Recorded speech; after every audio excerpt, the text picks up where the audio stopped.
Hi, welcome, Simon here, and hope you're doing well. In this video, I'll be doing a teardown on an Asus gaming laptop. And let me show you the model number here. If you take a look at the back of the computer, you should be able to identify as GL703V. Okay, so the reason why I'm taking it apart because the computer motherboard is bad, but I still can cannibalize the computer by maybe saving the keyboard on the side or maybe the LCD screen on the side. So if ever there's a need for the replacement, I always have the parts, a used part available.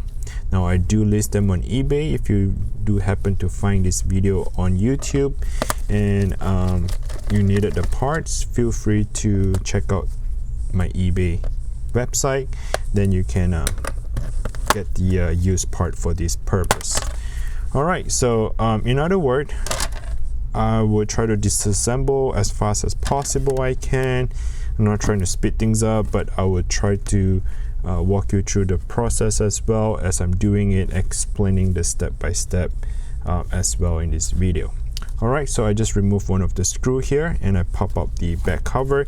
Here you should be able to identify there's a RAM was installed at the beginning here, as well as the M.2 NVMe SSD drive, and this is the secondary drive for the 2.5-inch hard drive. All right, I can see there's a burn mark here as well, so that is not good.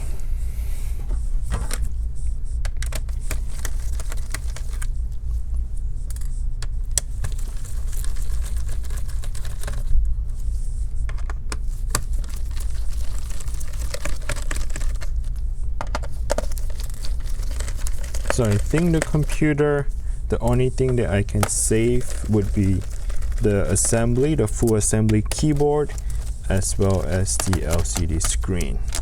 But the rest of other stuff I think is pretty much not usable. And again, the RAM and the hard drive was already removed at the beginning. So here I'm using a Phillips screwdriver. I'm just unscrew everything here to get to the back of the cover. So let's go ahead and remove it. I like to try to work on the side. If you can see that the very corner is a lot easier to remove, and you just pop off the entire back cover. Here you can see the internal part of it. Here definitely is the battery, so let's remove the battery here.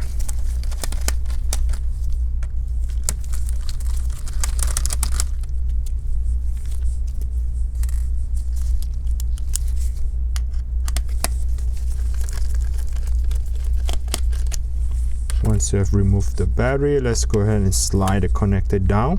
So slide the connector towards the body.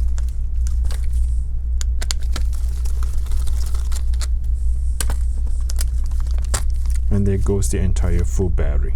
Now if you want to find a replacement, go ahead and look up for this model, B41N1711. That is the model of this laptop. Okay. Now let's go ahead and disconnect the two Wi-Fi cable. Let's push it all the way in the back. This is the DC jack connector that connects the power from your adapter. So slide it away from your body. So push it away. And this is the LCD. So just lift it up. They're kind of like Lego, they snap onto. To remove, you just pull it straight up.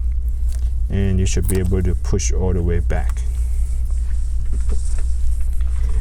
Alright, so I am going to remove this Wi-Fi card.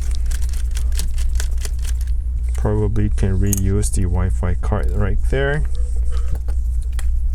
And let me go ahead and start removing the CPU fan as well as the heatsink.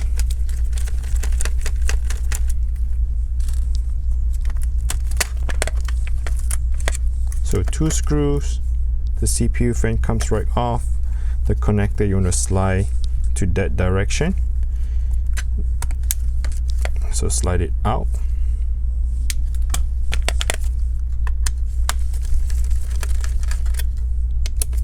There are two screws again holding down the CPU fan.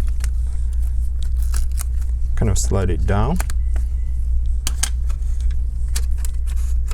The 2 RAM slot, top and bottom. The RAM is already removed, so let it be. Now let's go ahead and remove the entire heatsink.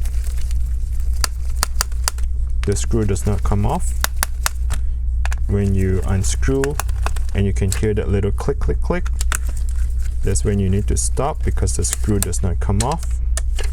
It just loosen up that screw. Okay, once you have unscrewed 6 of the screws, actually 7, there's one here at the bottom. Then this one it came off, so that's normal. And this is your entire heatsink. Okay. Alright, let's just put the heatsink on the side. We do not need that. Continue removing the motherboard. Removing the screw here.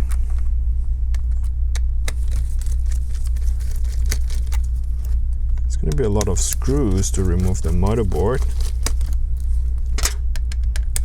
And they're all black. And you can see the arrow is pointing towards the screw. So like here, there's one arrow. Arrow, arrow, arrow. There's one here. And this is your speaker. You just have to slide it down. That is the motherboard model. If you're wanting to replace the motherboard, go ahead and check out that thing right there. Remove the screw here. It looks like the motherboard is being held down by the hinge, so we're going to work on the hinge here. There are 3 screws holding down the LCD screen hinge. Let's go ahead and remove that 3 screws. Come back here on this side, do the same.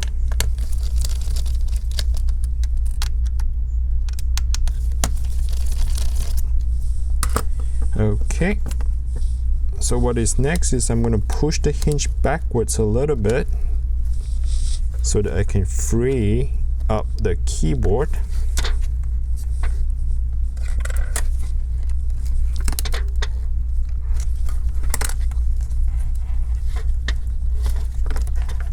Okay, you kind of need to flip the hinge back. And once you do that, you free up the keyboard as well as the DC jack right here. So for those of you who wants to replace the DC jack by any reason, you might have damaged the connector, then look up for the parts right here. That would be the replacement part for this DC jack.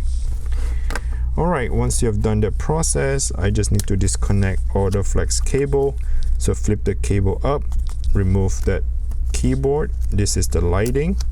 Open up the clipper. This is for the trackpad.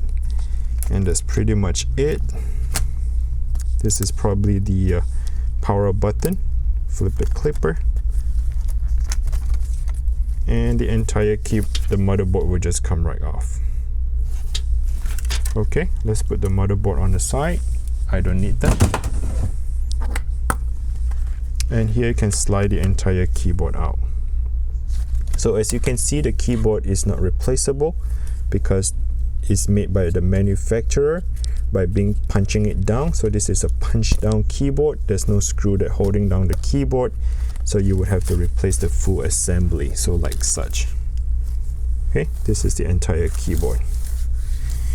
Now, of course, if you're not sure where to look for the keyboard, go ahead and look for this here that probably identify the model number, Asus model number here, as well as probably you can look it up on the top left corner here, that also as well as identify the keyboard. Now to move forward, this is your full assembly screen. You can just change the LCD screen on itself, or you can change it as a full assembly like such. Okay. Alright, I hope this video is helpful for you. If you do find the video is helpful, please smash the like button down below. I really appreciate you for liking the video, and if you haven't subscribed, please feel free to subscribe to my channel. Now this is the time when you feel like the hinge is very stiff, meaning that the hinge having hard time to be flexible open and close the screen, you can get a wrench or some kind of clipper to clip it, a wrench to turn it counterclockwise to loosen up the hinge on both sides so that you do not put a lot of pressure when you open and close the LCD screen. Alright, that's another tips for you. And again, check out the eBay if you do happen to see this video here. I'll try to link it down below. And if you have any question, comment below. Thanks for watching. Until next time, bye now.